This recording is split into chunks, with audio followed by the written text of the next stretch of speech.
Bonjour et bienvenue dans cet épisode des podcasts du Festival Travelling 2024 réalisé par Arnaud Vasmer. La programmation à l'Ouest, celle qui met en avant le cinéma qui se fait en Bretagne, sera dédiée cette année à la maison de production Film Grand 8, celle à qui l'on doit Disco Boy, Les Mauvais Garçons ou encore Malbec et la série d'animation La Vie de Château, des longs et des courts-métrages, des films de fiction ou de documentaires qui ont été récompensés par quelques-uns des principaux prix du cinéma et dont certains ont été montrés dans les compétitions des précédentes éditions de Travelling. Pour présenter Film Grand 8, dont plusieurs films seront présentés sur le festival Travelling et pour certains en avant-première, je suis en compagnie ici à Rennes de Pauline Séglan. Bonjour. Bonjour. Et depuis Paris de Lionel Massol. Bonjour.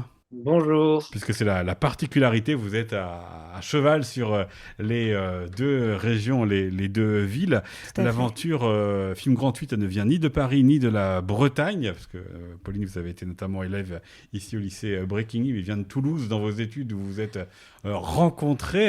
Et puis voilà, après ces études, après quelques années d'expérience pour l'un et pour l'autre, vous avez décidé en 2015 de fonder cette maison de production. Avec quelle idée? On va commencer avec vous, Pauline. Quelle était l'idée originale qui vous a fait dire produire des films pour les autres, c'est bien, on va produire des films pour nous, ceux qu'on aimerait voir.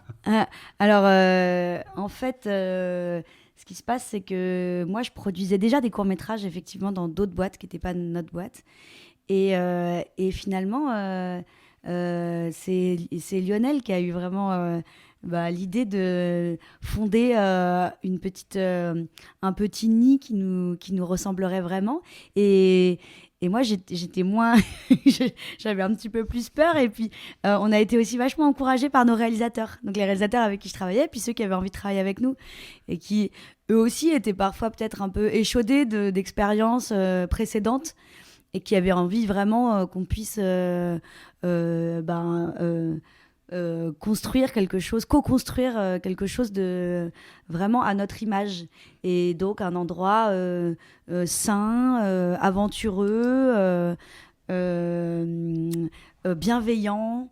C'était un peu ça les maîtres mots. Et donc petit à petit, la chose a pris de l'ampleur et tout ça. Mais c'est vraiment né de la confiance des gens avec qui on travaillait déjà, d'être entre nous et de faire les choses à notre façon. Voilà. Lionel Massol, puisque Pauline Séglan a dit que c'était vous qui étiez à l'origine, en tout cas qui l'avez convaincu, d'où vous vient pour vous cette idée avant que ça puisse se concrétiser, hein.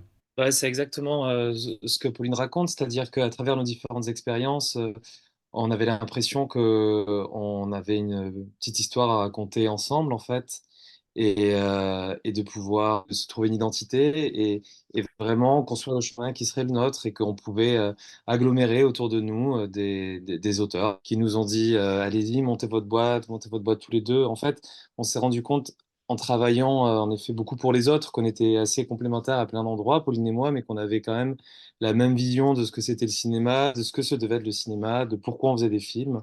Et moi, j'ai l'impression que ça s'est fait très naturellement, en fait, cette décision de monter la boîte. C'est vrai.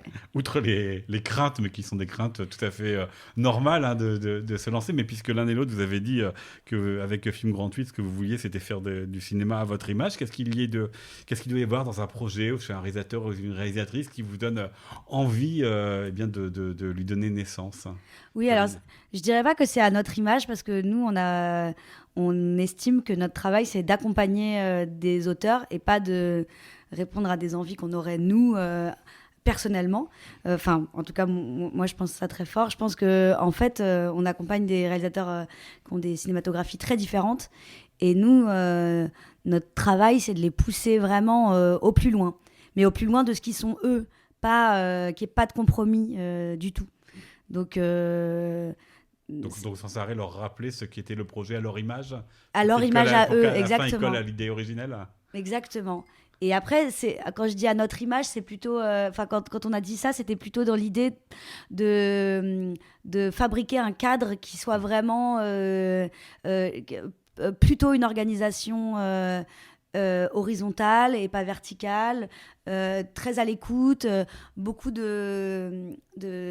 d'interdépendance entre chacun d'entre nous, c'est-à-dire entre les producteurs, les réalisateurs, les scénaristes, les techniciens, qui n'est pas quelque chose de trop... de trop hiérarchique, quoi. Enfin, vraiment dans l'idée que... Mais toujours porté par l'idée que les retours de chacun et les apports de chacun soient dans le sens du réalisateur, du film, du réalisateur, vraiment. Voilà. Alors, Lionel, ma seule deux questions par rapport à ce que vient de dire Pauline et ce que vous disiez aussi tout à l'heure, c'est en quoi ça change dans la manière de faire des films par rapport à des choses plus classiques, et puis de rappeler à quoi servent des producteurs dans l'industrie du cinéma, parce que une grande partie du public ne sait pas trop à quoi ça sert. Alors, à quoi ça sert des producteurs? C'est une vaste question. Mais nous, on est là vraiment pour faire accoucher les films. Enfin, les réalisateurs viennent avec des idées qui sont fortes. Enfin, en tout cas, dès lors qu'on les trouve fortes, on a envie que ce film existe. Et nous, tout notre apport va être d'essayer de trouver vraiment quelle est la singularité, de trouver l'architecture autour pour que le film puisse se financer. Donc on va essayer de convaincre des partenaires qui vont vouloir mettre de l'argent dans le film, et ensuite embaucher les différents chefs de poste et tout ça, sur toutes les étapes de la fabrication du film, jusqu'à ce que le film soit complètement terminé. Et tout au long de ce processus, nous, on est quand même les premiers interlocuteurs du réalisateur ou de la réalisatrice. On est vraiment les alliés, et on est aussi un regard artistique. On essaie toujours d'être un petit peu le premier spectateur, quoi. Et en tout cas, si nous, on a eu envie de monter notre société, c'est précisément pour pas décliner un modèle qui serait fait sur chacun des films. En fait, on envisage vraiment chaque film comme quelque chose de complètement nouveau, une nouvelle aventure, une nouvelle façon presque de produire, de convaincre, de chercher des financements. Et en fait, c'est ça qui est génial, c'est de voir les besoins du réalisateur par rapport à sa personnalité, les besoins du projet, essayer de voir ce qu'il y a vraiment de complètement singulier dans ce film, et de là, de tirer une méthode de travail qui va être réinventée à chaque fois. Ça, c'est un peu, je pense, ce qui continue à nous guider vraiment aujourd'hui, quoi. Mais c'est un métier, Pauline Séglan, que vous faites pour faire des films ou pour créer des œuvres? Parce que quand on regarde la filmographie de Film Grand 8, eh bien, il y a des réalisateurs qu'on retrouve à plusieurs reprises et qui passent du court au moyen, au long métrage. Il y a cette envie aussi de s'inscrire dans un temps long de la relation. Totalement, mais c'est d'ailleurs ce qui nous porte depuis le début, c'est-à-dire même quand on n'était que à des stades de projet de court-métrage, on avait déjà des idées de long-métrage avec ces mêmes auteurs. Alors, en fait, ce qui est super beau, c'est que nos intuitions ou nos envies de départ, aujourd'hui, elles se voient dans la filmographie de Grand 8 et dans la filmographie des auteurs. Mais au départ, c'était pas du tout gagné que ça puisse... déjà, que les films soient assez bons pour en faire des deuxièmes, et puis après des premiers longs, et que la relation continue d'être hyper belle et stable pour continuer ensemble. Enfin, tout ça, c'était des vœux pieux. Et puis, ce qui est super, c'est que ça prend corps et sens de plus en plus et de plus en plus fort. Mais au départ, c'était surtout... Enfin, c'était des intentions, quoi. C'est ça qui est marrant. Voilà. Mais quand vous accompagnez un réalisateur sur plusieurs films, quand il arrive au long métrage, quand il fait un deuxième long métrage, qu'est-ce qui change? Si on prend par exemple l'exemple de Giacomo Abruzzese, donc qui a fait Disco Boy, que vous aviez déjà produit pour un précédent film, en quoi la relation elle change parce que vous avez déjà fait une œuvre ensemble, que vous commencez à vous connaître?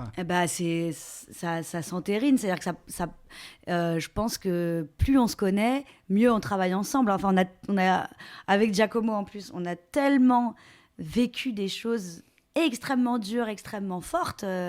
Enfin, vraiment, I Santi, c'était un film dans les Pouilles, dans sa ville natale, en italien. Donc, en pleine pandémie, avec une partie de l'équipe de Disco Boy.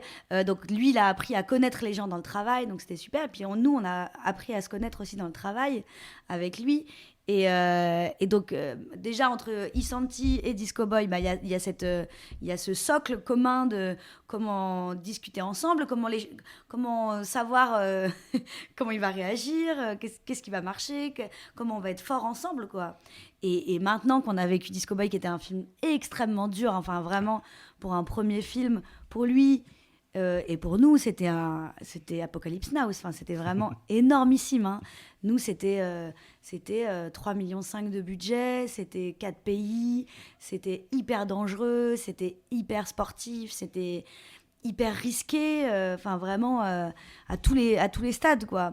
Il nous est arrivé des choses sur ce film, vraiment, qui nous ont énormément renforcés. Et puis, donc maintenant qu'on a vécu tout ça, on sait aussi... les écueils, les endroits où on peut vraiment l'aider, les endroits où lui il est moins peut-être où il hésite plus, comment on peut le, enfin on a vraiment un socle commun, quoi.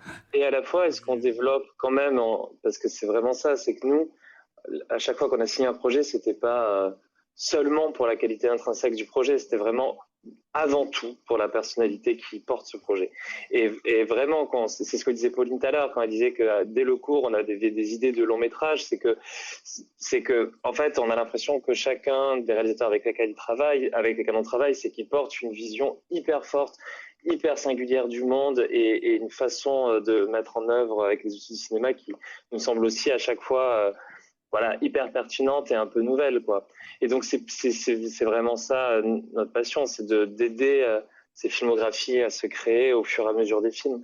Et c'est vraiment ça, voilà, avec Giacomo, non seulement en effet on le connaît mieux, et donc je pense que ça nous aide pour les films d'après, mais aussi on sent voilà qu'on peut l'aider à notre petit niveau à se déployer, quoi. Ouais. Ça c'est génial.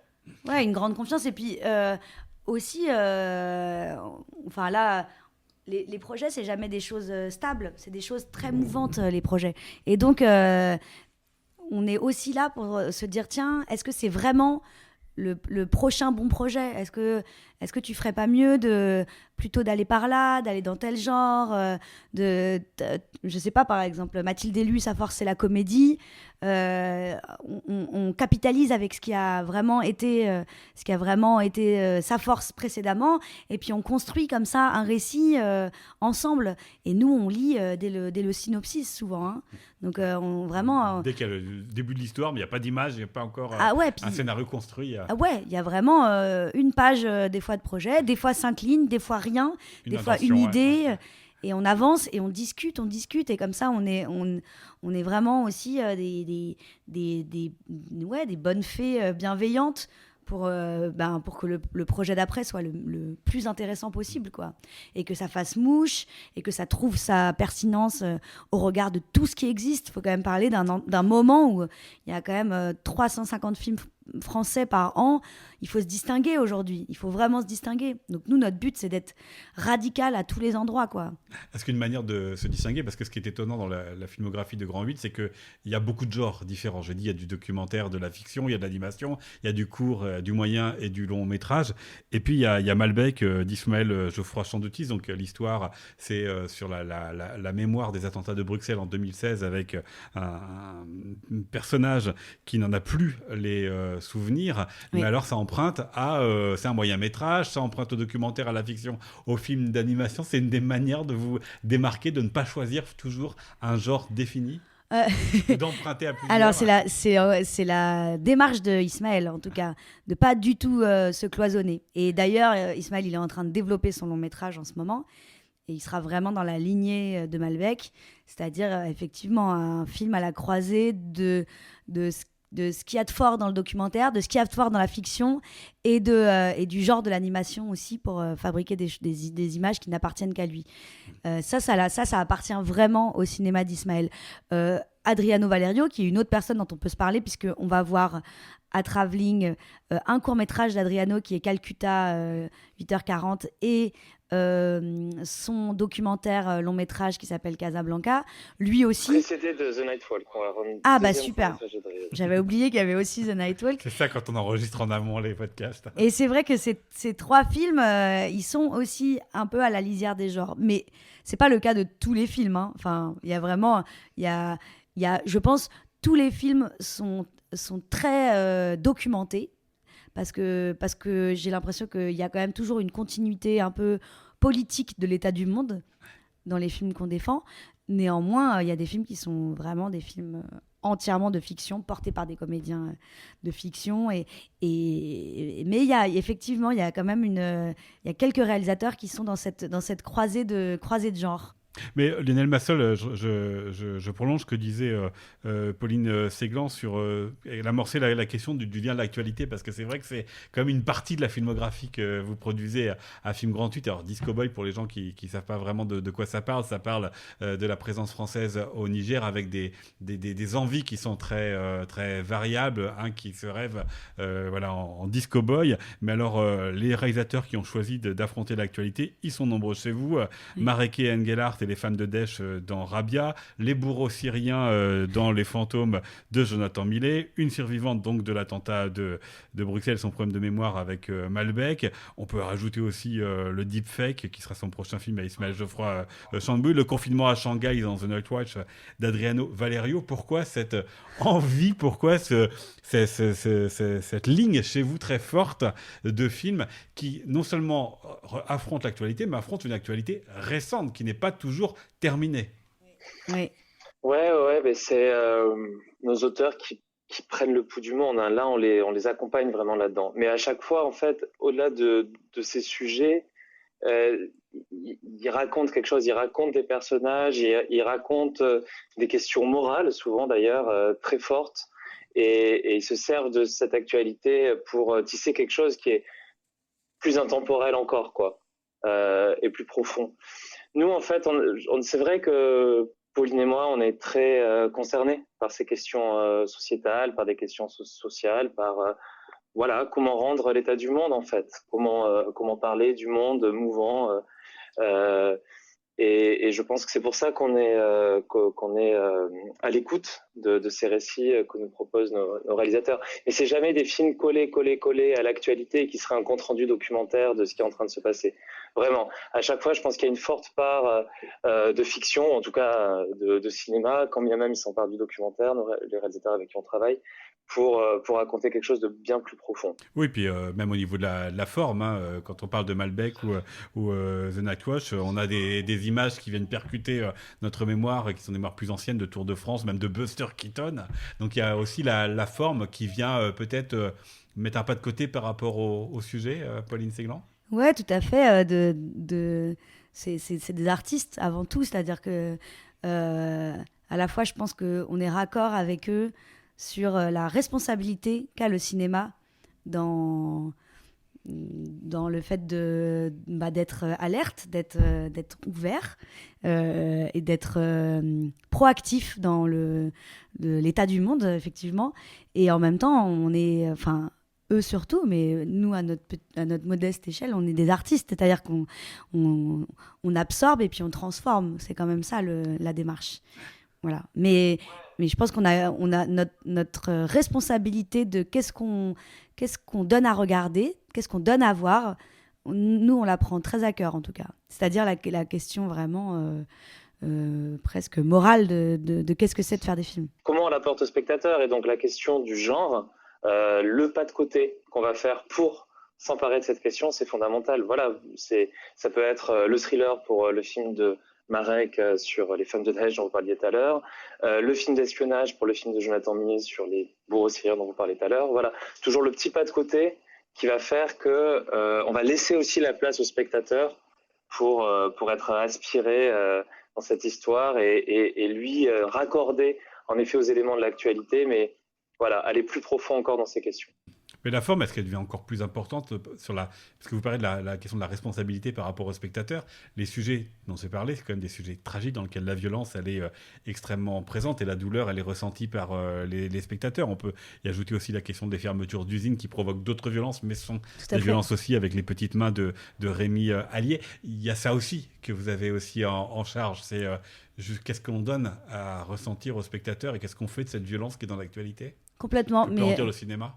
Ouais, mais je pense que dans ce qu'a dit Lionel, il y a quelque chose d'important pour nous, c'est de jamais être élitiste, de jamais faire des films pour des spectateurs très avertis, des films de niche. En fait, on a vraiment envie que nos films y parlent au plus grand nombre.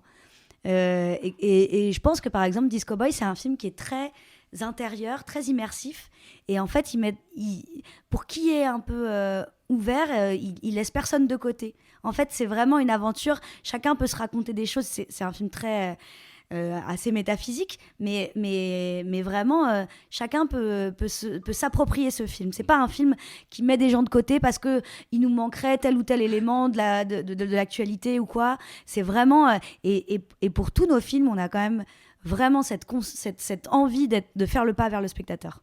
Alors, c'est vrai sur ces films qui parlent de l'actualité, c'est vrai aussi sur peut-être un autre fil rouge dans votre filmographie, qui sont les films sur le départ, sur le changement, et qui là concernent toutes les vies. C'est Un dernier été de Xavier Debert-Lacaille et la fin de l'adolescence. Oui. C'est Les amis après une paternité dans Les mauvais garçons d'Élie Girard. C'est La rupture dans Je serai parmi les amandiers de Marie Le Floch. Pourquoi ce thème-là aussi vous intéresse pour revenir comme ça à plusieurs reprises dans votre filmographie, Lionel Massol? Ah bah, c'est une bonne question, je m'étais jamais posé la question, mais c'est vrai, c'est un peu une psychanalyse là qu'on fait. Non, c'est vrai que y a plein de films qui parlent de ça. Je sais pas si Pauline, toi, t'as quelque chose à répondre là-dessus. Pauline Ségan, il vous appelle à l'aide. Non, mais je réfléchis à moi, ça m'intéresse vachement. Mais c'est vrai qu'on est dans des questionnements tout le temps, de changements peut-être. Que en vrai, c'est quand même source de dramaturgie, les changements, pour raconter des choses. Donc peut-être que tout simplement, c'est ça. Et voilà, et Pauline, t'aurais quoi à ajouter? Eh ben, en tout cas, pour ces films-là... donc c'est des films qui effectivement qui ont en plus un prisme intime pour appeler le spectateur, mais je pense qu'ils sont en vrai pas tellement moins politiques, c'est-à-dire, enfin, en tout cas, c'est quand même, moi je vais dire un poncif, mais l'intime c'est aussi politique, vraiment. Et donc de raconter par exemple dans le film de Marie Le Floch que les exilés ils ont les mêmes problématiques que tout le monde, c'est-à-dire qu'est-ce que c'est se faire que ton mari te demande le divorce, à quel point ça te bouleverse, qu'est-ce que tu es capable de faire après une annonce pareille, ou pour Les mauvais garçons, qu'est-ce que c'est les nouvelles masculinités en 2023, comment on est jeune homme aujourd'hui, comment on trouve sa place, surtout quand on est un peu laissé comme ça sur le bas-côté, et comment l'amitié elle vient nous aider là-dedans. Enfin, ces films-là, en vrai, ils racontent beaucoup ils charrient beaucoup de sujets qui sont en fait assez polémiques aujourd'hui, hein. C'est pas du tout finalement c'est pas du tout anodin, hein. C'est pas du tout des petites questions, moi je pense. Non, et puis ils sont tous empreints de fantômes, les films que vous produisez.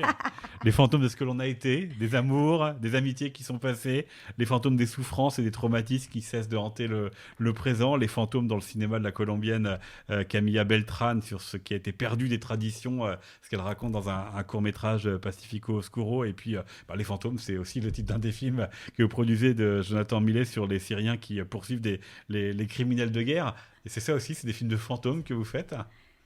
Oui, mais c'est faire la paix avec ces fantômes, c'est pareil, on est en pleine psychanalyse là, c'est super. Mais c'est une des grandes démarches de la vie, moi je pense, c'est vraiment d'être en paix avec le passé, le présent, le futur en fait. C'est vraiment Voilà, mais non, mais on ne peut que saluer votre lecture de ces films. Voilà. Mais je reste sur ce que vous disiez, sur parce que ce mot me semble important aujourd'hui, la question de la responsabilité. La responsabilité par rapport au spectateur, la responsabilité du cinéma. Et vous produisez du cinéma dans un moment particulier. En plus, Pauline, vous êtes investie dans 50-50, Oui. voilà, sur les questions de diversité, les questions hommes-femmes. Oui. Voilà, Depardieu, Polanski, d'autres. On est sur des questions d'agression sexuelle, de harcèlement. Comment vous prenez ça en compte aussi dans votre manière de travailler les productions de films? Alors déjà, c'est des questions qu'on partage très fort avec Lionel. Et Lionel, il était même adhérent de 50-50 avant que moi je rentre dans le conseil d'administration. Moi, j'ai l'impression que... comment dire, c'est des choses, on peut plus regarder ailleurs maintenant. On est obligé d'être vraiment face à ça, vraiment les yeux dans les yeux. La France n'a pas vraiment fait son examen de conscience sur ce sujet aujourd'hui. Enfin, les déclarations de Macron nous le prouvent très clairement. C'est-à-dire que lui puisse défendre Gérard Depardieu et même accuser je sais pas, que les voix ne seraient pas exactement collées aux images. Enfin, c'est complètement fou. En fait, c'est aberrant d'entendre des choses comme ça. Moi, c'est quelque chose qui me choque profondément et je pense vraiment que donc le cinéma a besoin de faire son examen de conscience et la France en général. Et il y a des pays qui sont bien plus avancés que nous quand même sur ces questions-là. Mais est-ce que le cinéma, la question est valable pour tous les deux, il a aussi, comme tous les arts, aussi quelque chose à faire à proposer un nouvel imaginaire? Ah ben clairement. Très très clairement. Très très clairement. Et